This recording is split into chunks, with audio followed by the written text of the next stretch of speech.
See, the same picture that Al had on his, I have there. The reason it's there, to be honest with you, it illustrates the issue. That's the Port Authority Busway East. I drive on that every day. So we're acutely, well, and I'll do too, particularly your trips back and forth downtown to the county office building. We see that all the time. So we're acutely aware of the issue and the problem. And we'll talk a few things. Some of this is going to be a 30,000 foot view. There's a lot of data here. Some of it's sensitive information, and I'll talk a little bit about it, but I'm not going to go into great detail, and I'll try to explain to you why that is the case.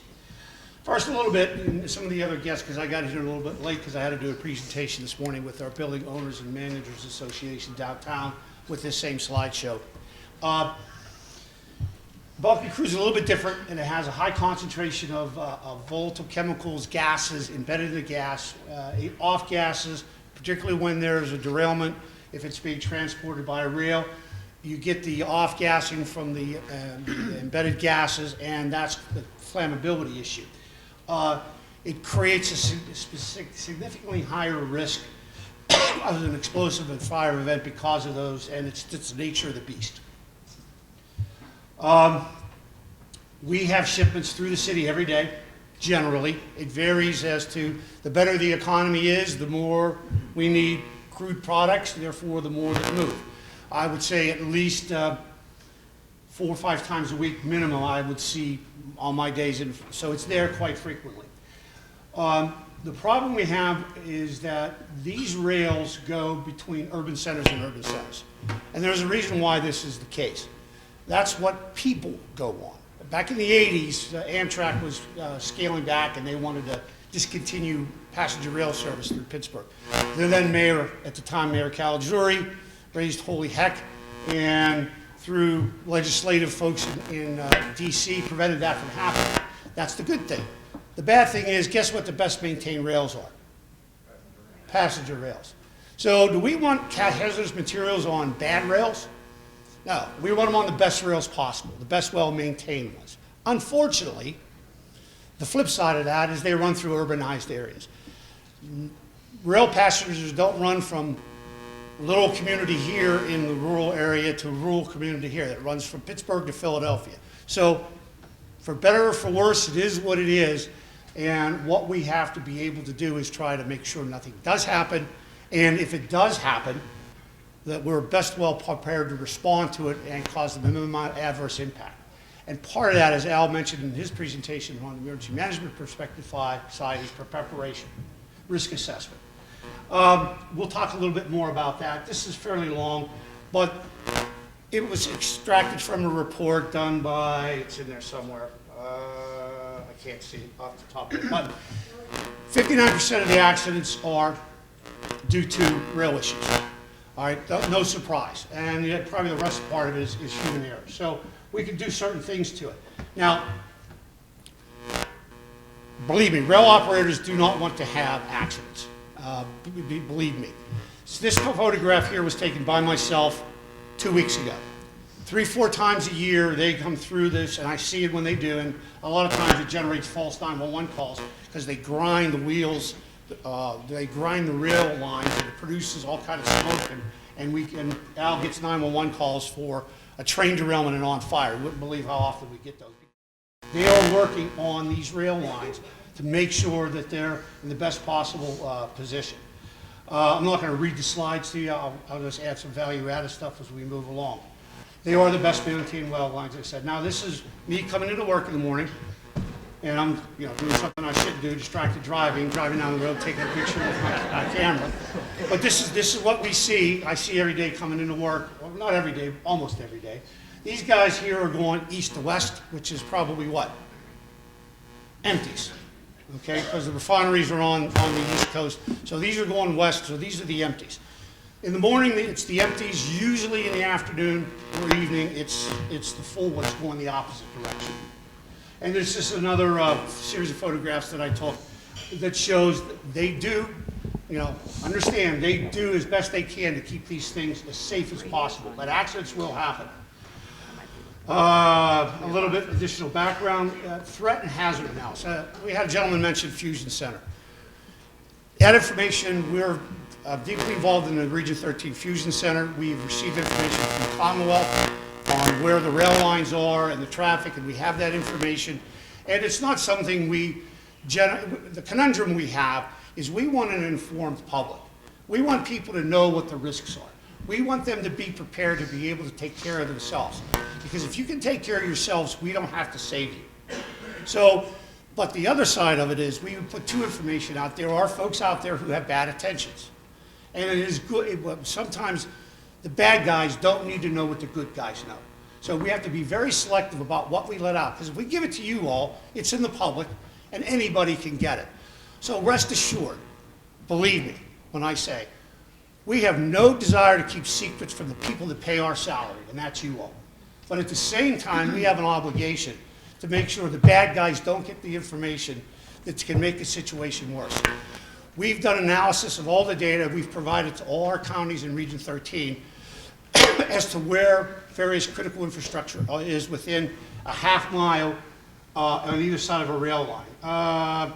I'll touch on this real quick. These are the kind of consequence analysis we're looking at. We do coordinate with our regional partners. These are the things that we look at. And we look at threat mitigation and risk reduction. The tank cars, the DOT 111s are very poor. They're in the process of upgrading them.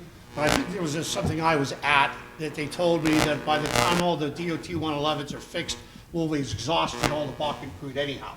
So there's not a likelihood that we're going to get all these rail cars replaced in time to have 100% coverage. We did a GIS analysis, and this was done for the entire Region 13. The information was provided through the Region Fusion Center to all our colleagues and partners in Region 13. And these are the things we looked at as far as critical infrastructure. And you can see college, universities, daycare centers, public schools, private schools, nursing homes, hospitals, and various critical infrastructure, power stations, hotels, local government administration. Unfortunately, understand, we're not going to give this people information and make it public, because we're not going to give the bad guys a playbook on trying to figure out where the best place is to derail a Bakken crude car and kill the most people. Because if we give that out, that's exactly what we're handing. So understand there's a reason why sometimes we don't say things. Rest assured, though, we are looking at it, and we are preparing for it. I'll give you an example. I mean, this is nothing new that somebody hasn't figured out, because it's been on Andy Sheehan's coverage that he does all the time, where he shows the Bakken crude trains driving past the David L. Lawrence Convention Center. As you see within these areas, and this is just sport venues, all three of our sport venues in the city of Pittsburgh is within a half mile of a rail line. Now understand, this isn't everything. If there's a derailment, I don't have a pointer. Oh, here we go. We can do this. If there's a derailment right here, understand it's from that dot, a 1 mile circle, a half mile radius, not that whole area. But that's our planning areas that we look at, because anything that's in there, and we've identified all the critical infrastructure within it.